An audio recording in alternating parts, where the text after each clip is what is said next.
Salut tout le monde, j'espère que vous allez bien. Donc on se retrouve aujourd'hui pour parler bouture et je sais que vous étiez nombreux à attendre cette vidéo puisque vous m'en avez pas mal parlé en commentaire. Donc ça y est, on s'y met. Il y a un vieux dicton qui dit à la Sainte Catherine, tout bois prend racine. Alors qu'est-ce que ça veut dire ce dicton? Ça veut tout simplement dire que le mois de novembre en général, pas spécifiquement le 25 novembre, jour de la Sainte Catherine, tout le mois de novembre en fait est un moment favorable, un moment propice pour tout ce qui est arbres et arbustes. Alors ça va être un bon moment pour les planter, mais ça va également être un bon moment pour faire des boutures. Donc je pense que cette vidéo, ça va être un assez gros morceau puisque je vais vous parler un petit peu de toutes les techniques de bouturage que j'ai moi-même utilisées et avec lesquelles j'ai eu des bons résultats. Du coup, cette vidéo risque d'être un petit peu plus longue que ce que j'ai l'habitude de vous proposer. Donc ce que je vous propose, c'est de vous installer confortablement, de vous préparer une petite boisson chaude, un café ou un thé. Et une fois que vous êtes prêts, c'est parti, on attaque.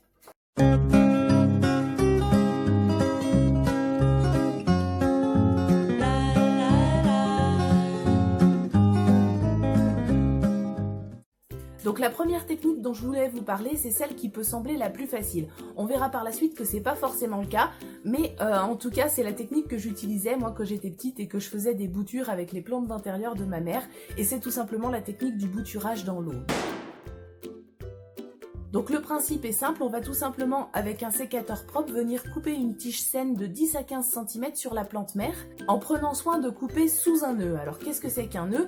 Un nœud, c'est tout simplement la partie sur votre tige au niveau de laquelle apparaissent les feuilles. Voilà, donc vous coupez juste en dessous d'un nœud, d'une partie comme ça où vous avez des feuilles qui apparaissent. Ensuite, on va venir remplir un bocal avec de l'eau de pluie de préférence, c'est toujours mieux. Et dans ce bocal, on va mettre un petit morceau de charbon de bois pour éviter le pourrissement. Si jamais vous n'avez pas de charbon de bois, vous pouvez le faire quand même, mais à ce compte-là, il faudra changer l'eau régulièrement. Dès que vous voyez que votre eau commence à être un petit peu plus trouble, il faudra la changer. Une fois que vous aurez préparé votre bocal, on va venir faire ce qu'on appelle habiller la bouture. Alors j'ai jamais compris pourquoi on disait habiller, puisque en fait il s'agit plutôt de la déshabiller. On va tout simplement venir retirer les feuilles sur une partie de la tige. Alors pour les boutures dans l'eau, moi ce que je fais c'est que je retire toutes les feuilles et je ne garde que celles qui sont tout en haut, donc les deux feuilles qui sont tout en haut, et si elles sont un petit peu trop grandes, on peut venir les couper pour limiter l'évaporation, puisqu'en fait tant que la bouture n'a pas de racines, elle va avoir tendance à perdre plus d'eau par évaporation que ce qu'elle va emmagasiner. Voilà, donc c'est tout simplement pour aider la bouture à produire des racines plutôt que de s'occuper de son feuillage. Ensuite, on va venir placer notre bouture dans le pot d'eau en prenant soin que les feuilles ne trempent pas dans l'eau. Donc si jamais vous voyez que votre pot a un goulot un peu large et que la bouture risque de tomber complètement dans l'eau, à ce compte-là, vous pouvez utiliser un petit grillage, une petite ficelle, enfin un support quelconque pour maintenir les feuilles de votre bouture en dehors de l'eau. Ensuite, on va tout simplement venir placer ce bocal dans un endroit chaud et lumineux. Alors quand je dis un endroit chaud et lumineux, je veux pas dire une serre ou un châssis froid à cette saison, il fait pas assez chaud, donc ça va plutôt être à l'intérieur de la maison, à un endroit qui reçoit bien la lumière du jour, donc plutôt en général un rebord de fenêtre tout simplement. Et ensuite, tout ce qu'on a à faire, c'est de surveiller l'apparition des racines. Alors sur certaines plantes, ça peut aller très très vite, quelques jours seulement. Sur d'autres, c'est un petit peu plus long. Mais en réalité, la plupart des plantes, une fois qu'elles sont placées dans l'eau comme ça, finissent par produire des racines. Ce qui fait que cette méthode, elle est assez ludique, surtout si vous voulez faire ça par exemple avec des enfants. Parce que on peut suivre en direct l'apparition et l'évolution des petites racines. C'est plutôt sympa, c'est pour ça que moi personnellement, j'adorais faire ça quand j'étais gamine. Alors, si la bouture vient à noircir et à perdre toutes ses feuilles, c'est que ça n'a pas marché, vous pouvez la jeter et recommencer. Mais par contre, si vous voyez que votre bouture commence à produire quelques racines, c'est bon signe, c'est que le processus se déroule normalement. Malheureusement, c'est à partir de ce moment-là, en fait, qu'il y a le plus grand nombre d'échecs avec cette technique, parce qu'en fait, si la plupart des plantes n'ont aucun mal à produire des racines une fois plongées dans l'eau, c'est pas aussi facile une fois qu'il s'agit de les repiquer en terre dans un godet ou dans un petit pot. Donc là, ce qu'il faut savoir, c'est que plus votre bouture va rester longtemps dans l'eau et plus la reprise sera difficile une fois que vous allez la mettre en terre. Donc ne traînez pas, dès que vos petites racines commencent à faire 2 ou 3 cm, repiquez tout de suite votre bouture dans un godet avec un mélange de terreau et de bonne terre de jardin. En tout cas, moi, c'est ce que je fais chez moi et ça marche assez bien, mais il faut savoir que le moment où on vient repiquer cette bouture qui était dans l'eau, c'est toujours un moment délicat et il y a quelques échecs, on va pas se mentir, au moment du repiquage, voilà.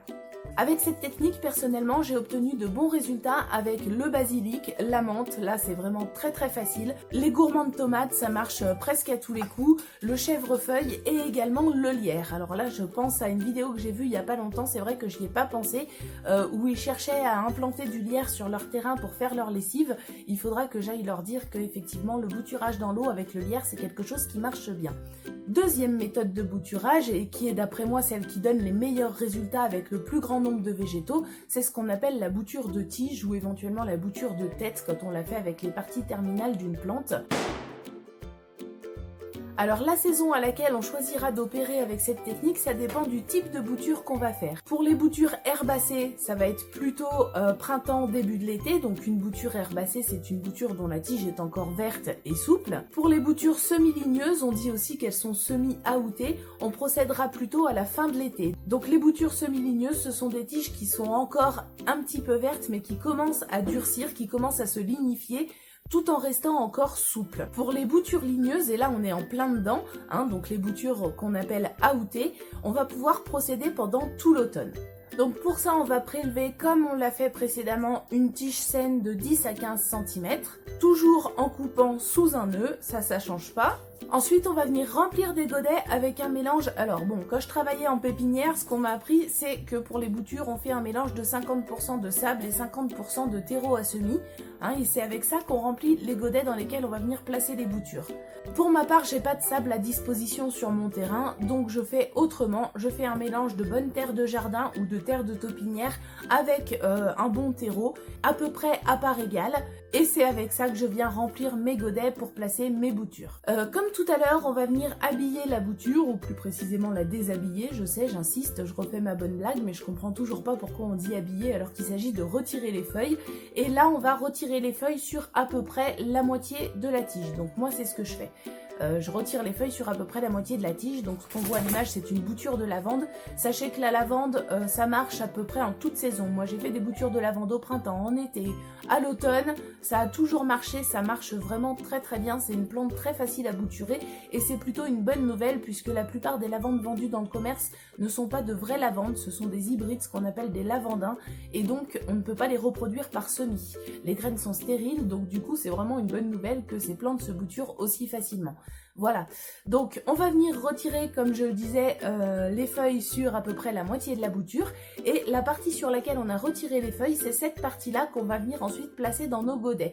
Donc avec un petit bâton ou une petite tige, un petit crayon, ce que vous voulez, vous allez venir faire un trou dans votre substrat, vous placez votre bouture dans le pot, dans le petit trou que vous venez de faire, et ensuite on tasse un petit peu tout simplement pour que la terre soit bien en contact avec la tige de la bouture, mais c'est pas la peine de tasser comme un sauvage, faut quand même que les racines puissent respirer, les futures racines en tout cas, qu'elles puissent s'enraciner, donc faut pas que ce soit trop dur. Ensuite on arrose et la seule chose qui nous reste à faire, c'est de nous assurer que le substrat reste toujours bien humide.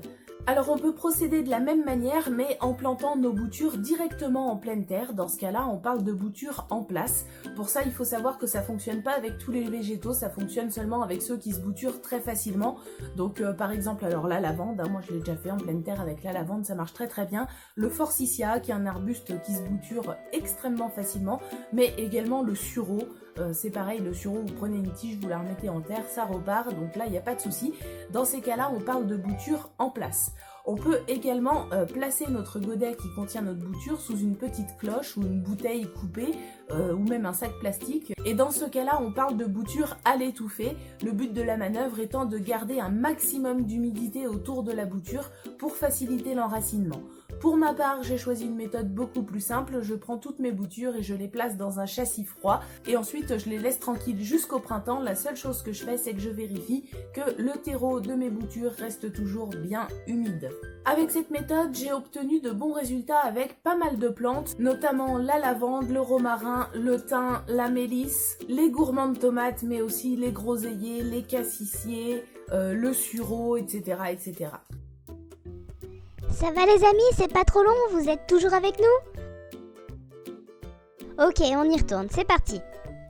Alors avec les plantes à racines charnues, comme par exemple les framboisiers, on peut également procéder à ce qu'on appelle le bouturage des racines.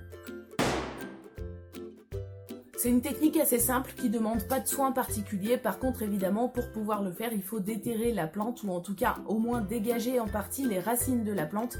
Donc c'est vrai que c'est un petit peu contraignant et qu'il faut procéder assez vite pour pas trop martyriser la plante mère. Donc comment est-ce qu'on procède? On dégage tout simplement les racines de la plante et ensuite on va choisir les racines qui sont un petit peu charnues mais pas trop anciennes non plus, pas trop grosses et ligneuses. Donc on choisit celles qui font à peu près le diamètre d'un crayon à papier en faisant attention de bien préserver les radicelles. Donc les radicelles, ce sont les petites racines qui partent des racines principales en fait. Donc on va couper les racines qui nous intéressent et ensuite, avant de faire quoi que ce soit d'autre, on va venir remettre la terre au pied de la plante pour ne pas que la plante mère soit abîmée par cette opération. Déjà qu'on lui prend des racines, donc on la laisse pas comme ça les racines à l'air le temps de faire nos boutures. On remet bien la terre au pied de la plante, on la laisse tranquille et ensuite on va venir faire nos boutures de racines. Ensuite, on va venir débiter les racines qu'on a prélevées en petits tronçons de 3 à 5 cm en faisant toujours bien attention de préserver les petites radicelles s'il y en a. Puis on va venir déposer nos petits tronçons dans des godets, donc remplis avec le même mélange dont je vous ai parlé tout à l'heure. Moi personnellement c'est un mélange de terreau et de terre de jardin ou de terre de taupinière. On dépose nos petits tronçons de racines à l'horizontale dans les godets et on vient ensuite les recouvrir avec un petit peu de substrat. Après les avoir arrosés, je place mes boutures dans un châssis et la seule chose que je fais jusqu'au printemps, c'est de veiller à ce que le substrat reste toujours bien humide. Donc pour les boutures de racines, au printemps, vous allez voir tout simplement vos boutures qui ont pris, celles qui auront pris, évidemment, celles qui n'ont pas pris, vous n'aurez rien du tout, mais pour les boutures qui ont pris, vous allez voir apparaître de nouvelles feuilles au printemps. Donc de toute façon, toutes vos boutures, vous les laissez tranquilles jusqu'au printemps, c'est pas la peine d'aller les embêter pendant l'hiver. La seule chose que vous faites, c'est d'aller vérifier que toujours, le terreau reste bien humide.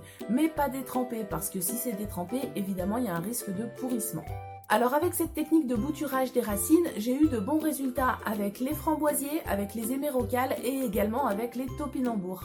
Alors dernière technique de bouturage que j'utilise personnellement, il en existe d'autres, faut le savoir, mais personnellement, voilà, je vous énumère les techniques que j'ai expérimentées, pas les autres. Donc la dernière technique, ça va être ce qu'on appelle les boutures à talons ou à crossettes. Alors là, en fait, le procédé est exactement le même que pour les boutures de tiges dont on a parlé tout à l'heure. La seule différence, c'est au niveau du prélèvement de la bouture, où on va conserver une partie du rameau sur lequel elle est insérée. Donc quand on conserve un morceau du rameau principal entier qui fait à peu près 2 cm, on parle de crossettes, alors que quand on conserve seulement un morceau de l'écorce du rameau principal sur lequel la bouture était insérée, là on parle de talons, de bouture à talons. Donc on se retrouve en fait avec une bouture qui a un petit peu une forme de T si vous voulez. Alors cette technique elle donne de bons résultats avec notamment les arbustes à feuillage persistant, mais également avec les arbres à tiges un peu creuses comme le figuier par exemple. Mais d'une manière générale c'est une bonne technique pour tout ce qui est bouture d'arbres et arbustes. Ça fonctionne vraiment pas mal, même avec des plantes qui peuvent être un petit peu plus compliquées à bouturer. Donc pour ma part j'ai obtenu de bons résultats avec cette technique avec les altéas, le sureau, mais enfin le sureau c'est pas représentatif parce que c'est vraiment une plante qui se bouture hyper facilement. Ça marche également avec la lavande, mais là encore la lavande c'est vraiment une plante facile à bouturer. Mais en tout cas je vous conseille vraiment d'essayer, je l'avais fait aussi avec des lauriers cerises, ça avait très bien marché, enfin bon voilà c'est une bouture qui marche bien pour tout ce qui est arbres et arbustes.